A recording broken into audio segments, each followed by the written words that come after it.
Hi, my name is Yosselin, And my name is Marlene and our book is called Tears of a Tiger. by Sharon M. Draper. In the beginning, So, a basketball game just finished and they had won their game. So then the boys decided to get some drinks and then go out to celebrate their big victory. since the boys had started to drink and they not both, but they all proceeded to get into the car, some of them started to be drunk and loosey, and especially Andy, who was the driver, and he was the one who originally said that the car started to feel like it was swaying, and he later said that as the car was swaying, he blinked out, and then randomly there was a wall in front of the car, and that's where they hit it and they crashed. So they ran into a wall. Andy's door flew open and he rolled out. He got on his feet to help out one of his friends that were sitting in the front seat.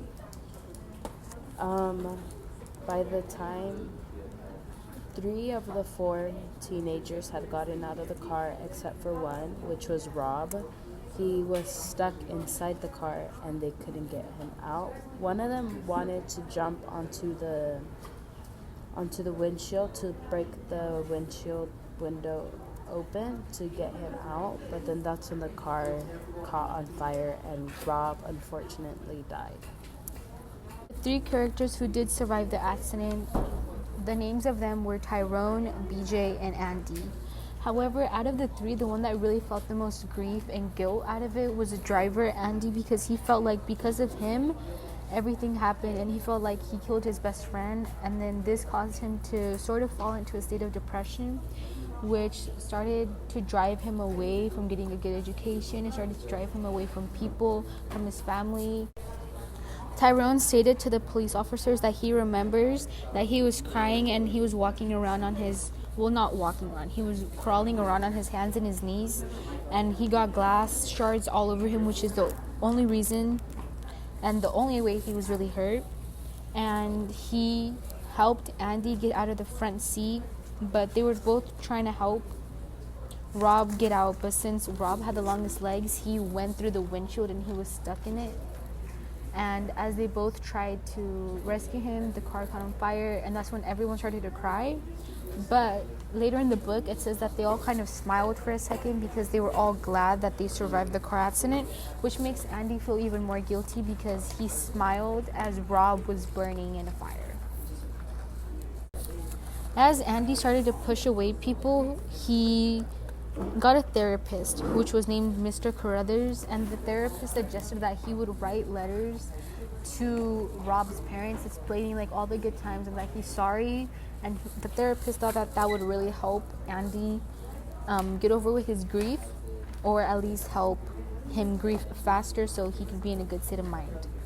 And in the letter, he talks about how he's sorry and that instead of writing "I'm sorry about what happened" 6,000 times on a sheet of notebook like the teachers used to make us, he is going to write the parents of Rob all the memories that him and Rob had.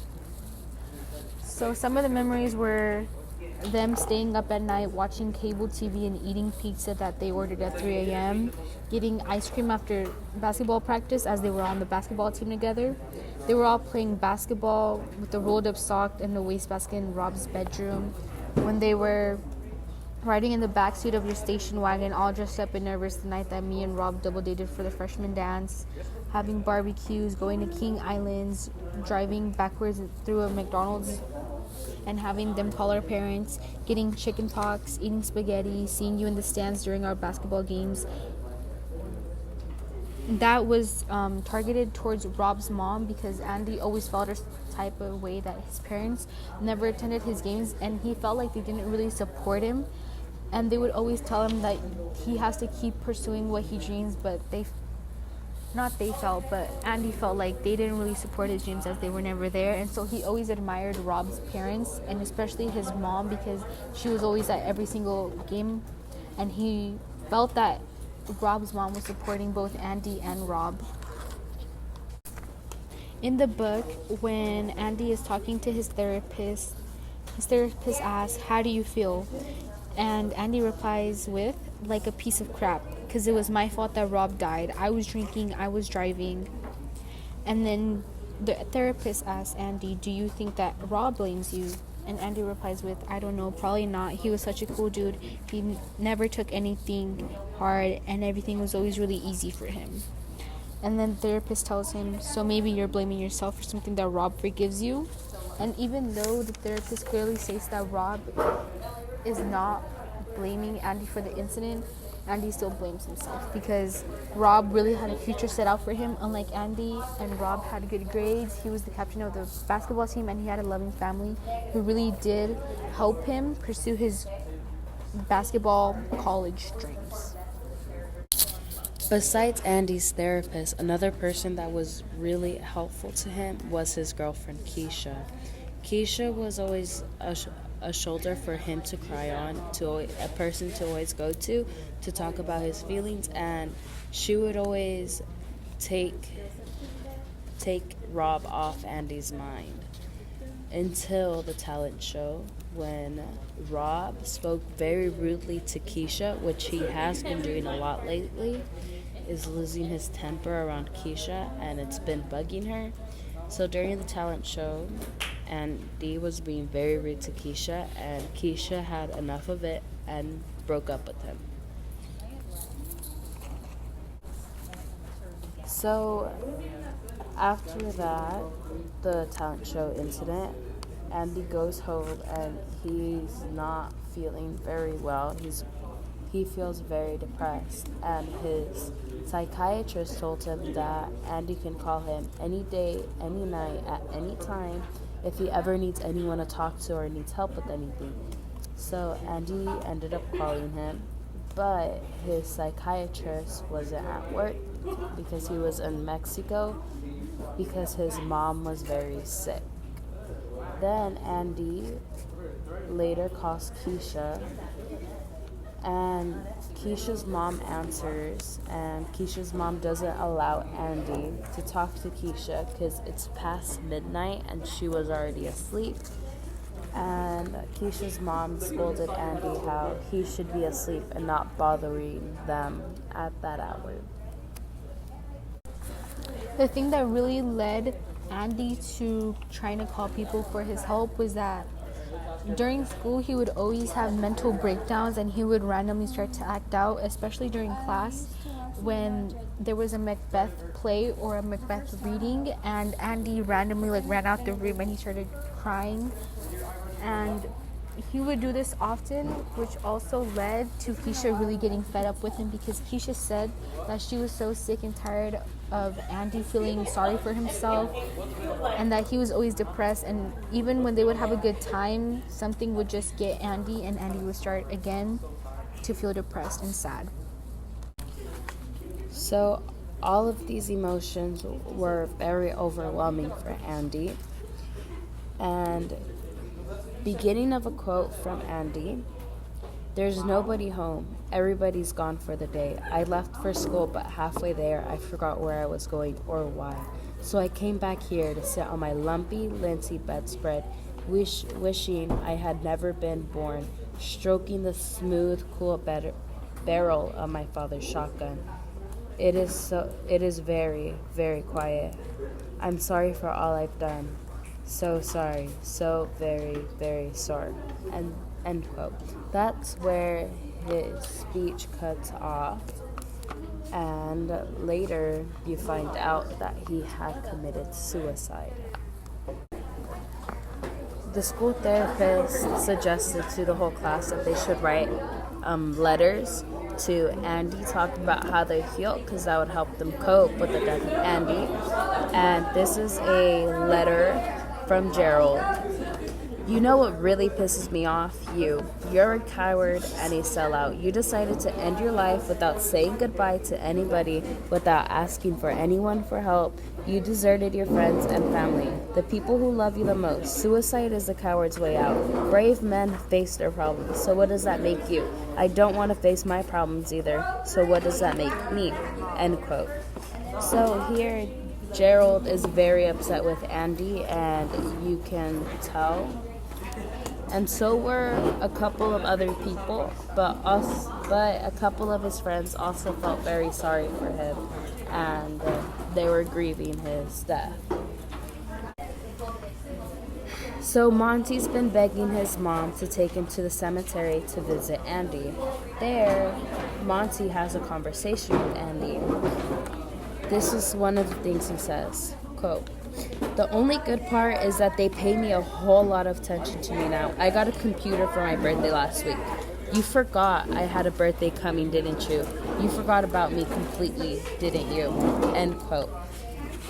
Monty feels hurt that his older brother had left him by himself right before his birthday had started, and that's how the book ends. I really liked the book. I really liked how the author explained the whole story through the characters' dialogues in each page. I really like how these letters were written and the emotions that you can feel by just reading the words. One of the entries that Andy put into the book that really hit me hard when I was reading the book and really made me feel sort of a type of way towards the characters and made me feel really sorry for Andy was this. "There you go with them big words again. What else can you do? Punish me? Take away my car? It's in pieces at Joe's auto graveyard. Take away my driver's license? Sorry, the cops beat you to that. Stop me from seeing my best friend? He's in pieces at Spring Grove People Graveyard. I took care of that myself. I killed him, remember? So you can't hurt me. I deal with big time hurt every day." End quote. This really hit me because it's like, it really shows that Andy felt like he had nothing else to lose. He already lost one of his best friends. He lost his privileges to the car. He had no driver's license. And at this time, him and Keisha had just broken up. And Keisha was really his main source of recoverment and his main source of happiness throughout most of the book. And Keisha was really there as a support system, and he would even tell his therapist that. So when they broke up, I really felt like Andy really started to struggle even worse because he really had nothing left for him then. What I personally think about Tears of a Tiger by M. Sharon Draper is that this book was amazing, and for the amount of pages and the amount of chapters and how short really everything is, this book was absolutely amazing. I am not a reader myself, but I thought that this book was really amazing.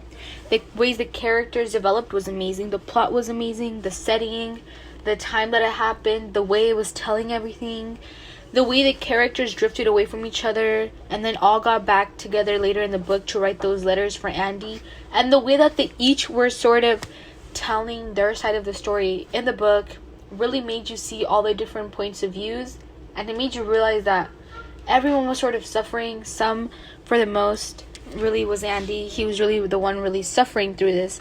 But I just loved how you really saw Andy's depression and anxiety and like grief for Rob really develop. You saw him from just being sad and crying to taking his life, and I thought that was really important because this book can really teach this book can really teach teenagers to not drink at such a young age and then be so careless and drive around with your friends, because it could really end in the worst. And this book has taught me that anything can really happen, because the boys really did not think that there would be a car accident or that neither of them would die, but look what happened in the end. One of their best friends, the basketball team captain, and an important person to almost everyone at the school died, and it really hit the school and the families and their friends really hard. Some of the things that, however, I didn't like about the book was, honestly, I'm not a huge reader myself, but I felt like you needed more pages in between. I felt like it kind of skipped through a lot. Like, you still were being explained a lot and you still felt a lot, but I felt like if there was maybe 20 more pages after Rob's death and you really felt everyone's emotions, it would have been even better. And I just feel like the characters, other than Andy and Keisha and Andy's parents, should have been developed more. Like, I didn't really hear Tyrone a lot, and I didn't really hear BJ a lot. But other than that, I think the book is really amazing and definitely a must read for young teenagers or young adults.